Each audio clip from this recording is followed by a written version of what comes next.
The distance they handed you wasn't a boundary. It was a shield, a survival tactic, a way to avoid confronting the truth of what they felt.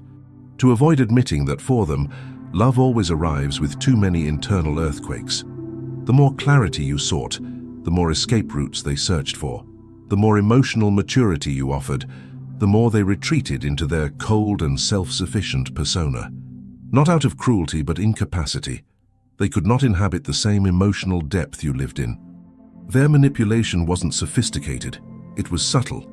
Strategically timed silences, inconsistent attention, ambiguous words that left you suspended. A psychological dance designed to maintain a superiority that never existed. A fragile ego doesn't build. It manages, it controls, it pushes away, it tests. It feels powerful only when you're busy trying to decode what you did wrong. That was the rhythm. You brought depth, they brought confusion. And confusion was their safe house. Chaos was their comfort zone because it required no accountability, no growth, no vulnerability.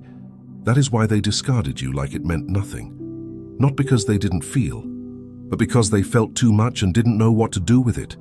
Emotional detachment was their crutch, not their strength.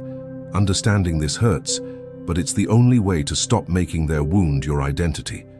Their exit wasn't a verdict on your worth. It was a verdict on their limited capacity for intimacy. The dynamic was always the same. You sought connection, they sought protection. You offered truth, they offered distance. You moved forward, they stepped back. A painful choreography that could never last. And now that you finally see the full picture, you can make the one movement that ends the cycle forever. Understand that their behavior spoke only about them, not about you.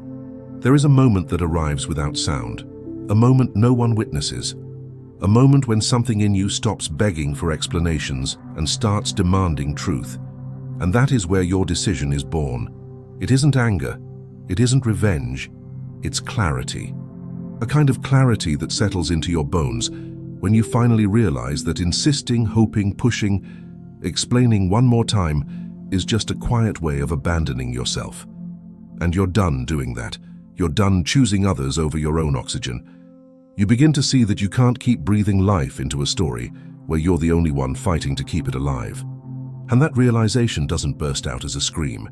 It comes as a long exhale, the kind you release when you accept that your heart deserves a space where it doesn't have to beg for room. This decision doesn't rise from pride, it rises from emotional exhaustion. Because every time you tried to fix the situation, they just drifted further away.